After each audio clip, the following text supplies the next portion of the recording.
Today we're going to go through part 1 of note-taking, and I will also include part 2 of note-taking for tomorrow. Okay, so the most important thing for you to remember is that you need to choose the most effective note-taking system for you. So we are going to mostly focus on outline, mapping, charting, sentences, or paragraphs. Okay, so for the outline method, you're going to start with your general information to the left, and as it gets more specific, you're going to indent and move to the right. Okay, so you need to listen and then write down points in an organized pattern, but it's all about space indentation. So for the outline method, it's all about how are you indenting your paper. Okay, so you're going to place your major points farthest to the left, and you're going to indent more as you get specific, and you're going to move to the right. So the levels of importance are indicated usually by the distance away. So if this is your main point, the farther down typically you get, the least important it becomes. Okay, so indentations can be simple. They can have no markings at all, or they can be a little bit more complex. So you might use a Roman numeral 1, then a capital A, then a number 1, lowercase a, B, C, then a number 2 directly under the number 1, again, A, B, C, capital B, number 1, lowercase a, B, C, and then finally a number 2, lowercase a, B, C. Okay, so your Roman numeral number 1 is going to be your topic. So we are going to do an example, okay? And we are going to do holiday candy.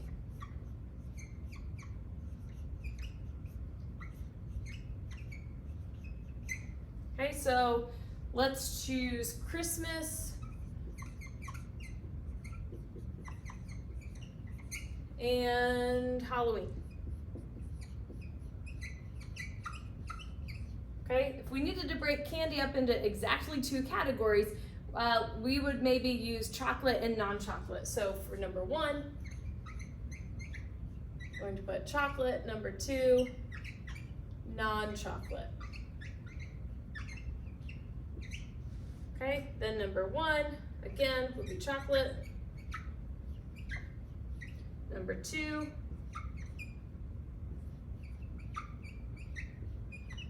non-chocolate. Okay, so for chocolate Christmas candies, we might have some chocolate Santas. Okay, but for Halloween, they have those Hershey bars that look kind of like tombstones. So I'm going to put chocolate tombstones.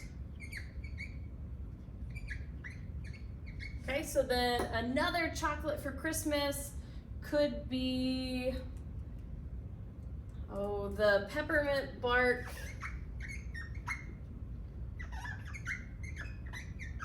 kisses.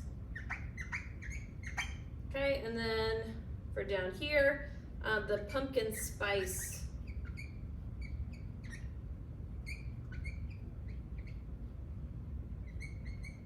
kisses. And then Reese's trees, Reese's pumpkins. Okay, and then non-chocolate for Christmas, can't forget our candy canes. And the equivalent for Halloween might be those like caramel apple suckers.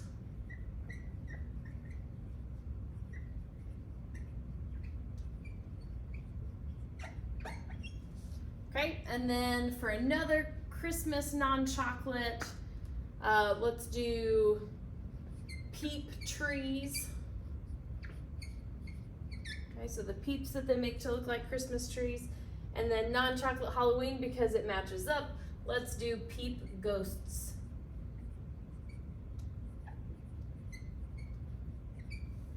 Okay, and then for another holiday Christmas candy, I am going to put gumdrops. Okay, 'cause maybe you put those on a gingerbread house, and then candy corn. Okay, so let's take a look. So you would really want to use this when the lecture content is well organized or it's sequential, and especially when there's enough time in the lecture to think about and make those organizational decisions. So you need to figure out, when is it time to move to the next line and indent over? The advantages are that it's super well organized. Everything kind of has its own place. So all of the candy is in the same row, all the categories are in another row, the holidays are in another line. Okay, so it's super well organized. It also gives you room to edit. For those of you in science who take Cornell notes, it gives you even more space because you have your area for questions. Okay, but you could also jot down little notes here and there. It's easy to turn those main points into questions. So if obviously this wouldn't be an example in class, but if I covered up the non-chocolate for Christmas, I could say, oh yeah, it's candy canes, peach trees, and gumdrops. Okay, so that can be a way that you review. The disadvantages, though, are that it requires a lot more thought in class to make those organizational decisions on when to move to the next line and indent to the right. It also doesn't do a great job of showing the relationships, like our peep ghosts and our peep trees, or our Reese trees and our Reese pumpkins. You don't see that connection, at least not very well. It doesn't lend itself to a variety of techniques, so it's mostly just cover it up. Can I come up with the answers? Maybe you do, maybe you don't. It's also very difficult if the lecturer speaks fast. Again, because you can't make those organizational decisions on when I need to indent to the right and move to the next line.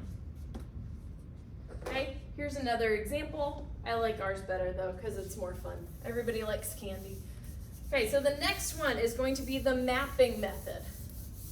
You may have used the mapping method when it comes to a pre-write for English class.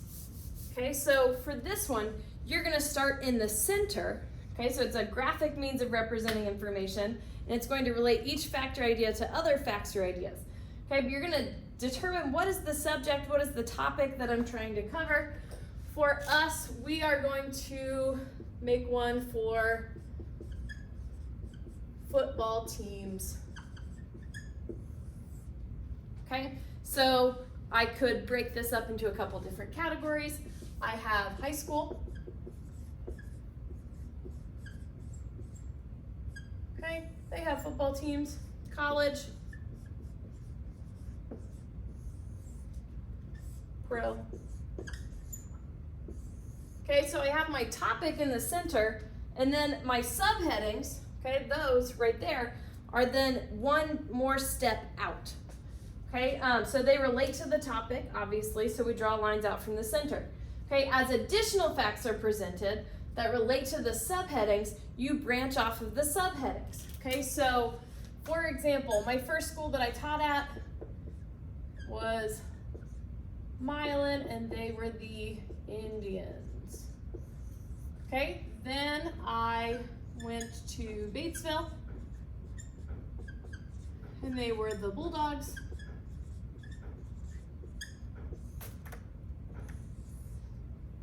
And now I am here, and I am a Plainfield Quaker. Okay, for college, if I had my choice of colleges, I would have been a Butler Bulldog.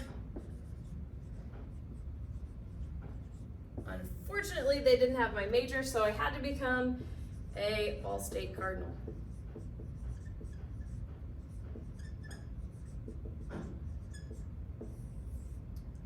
Okay, for a hot second, I thought I wanted to be a UC Bearcat. Okay, I wanted to be in Cincinnati and be near that Skyline Chili. Then I thought, that's probably not a great way to pick a college. Because we are so close to Indianapolis, we'll put the Indianapolis Colts. but I come from a 50-50 split of Colts and Bengals. So I'm gonna put Cincinnati Bengals. And then I like their colors, so we'll put these Seattle Seahawks.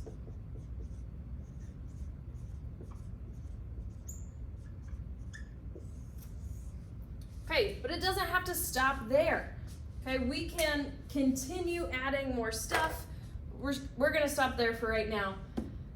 But you would want to use this when the lecture content is well organized, or if you have zero idea how this information is going to get to you.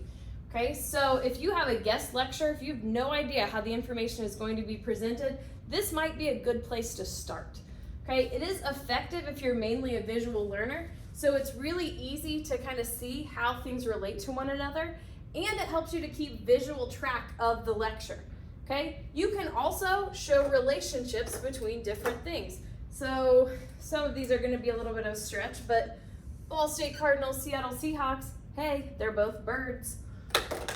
The Indianapolis Colts, Plainfield Quakers, Butler Bulldogs are all in the Indianapolis-ish area, so count it.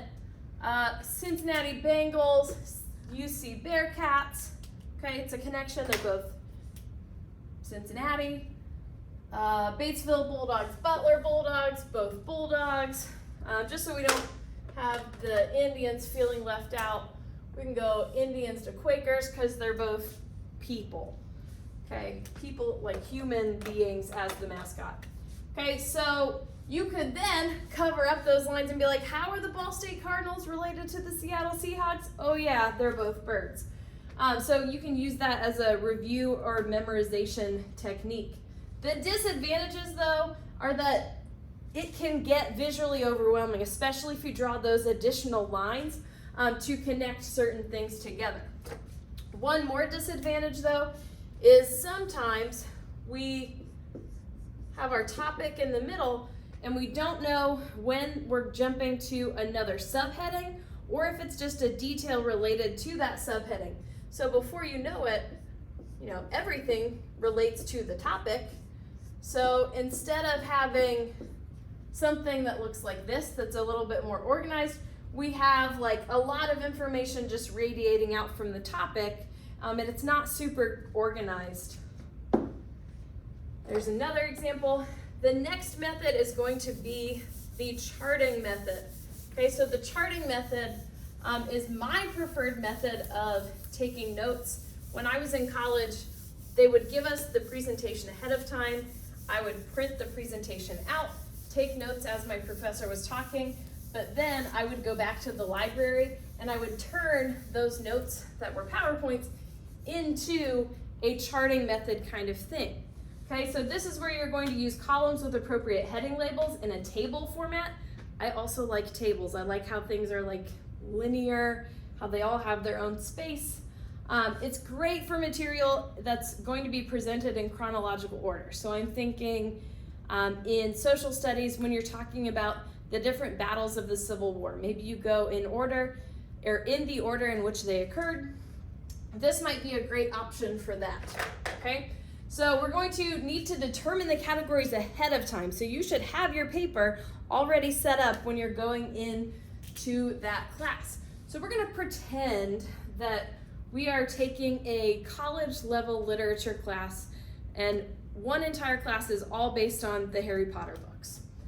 Okay, so we need to set up our paper ahead of time and we need to draw our columns. So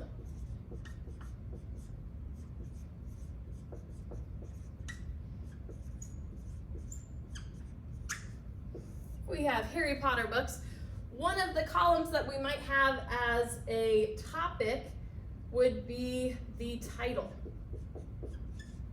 Okay, so then we would list Harry Potter and the Sorcerer's Stone, Harry Potter and the Chamber of Secrets, Harry Potter and the Prisoner of Azkaban, Harry Potter and the Goblet of Fire, Harry Potter and the Order of the Phoenix, Harry Potter and the Half-Blood Prince, and then Harry Potter and the Deathly Hallows.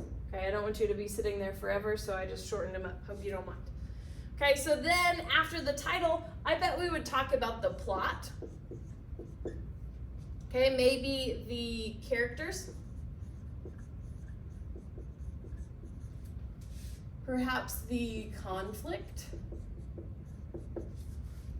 I don't know, then we'll throw in, maybe we need to know how many pages it is, okay, or the year that it was published. Okay, because maybe, I don't know, maybe they pulled in things from pop culture and it showed up in the books. Who knows? Okay, so this would be great when the test is going to focus on both facts as well as relationships. So instead of just knowing, how many pages was the Deathly Hallows, maybe you need to know, okay, so compared to the number of pages in the Chamber of Secrets, how many characters were introduced, the more page numbers that there were. So I don't think that you would actually have this as a topic. I just tried to pick topics that were maybe somewhat interesting. So once you have your paper set up, this is going to help you reduce the amount of writing that you need to do.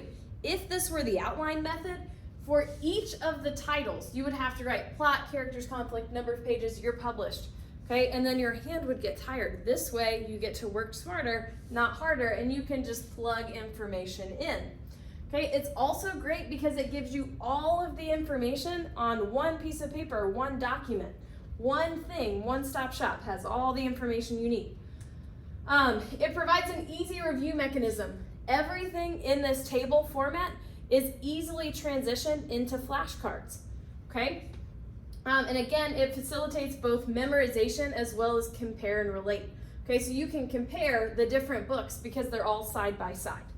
Okay, the disadvantages though is sometimes it takes a little bit of time to really develop those effective categories, so it can be a little bit hard to get started.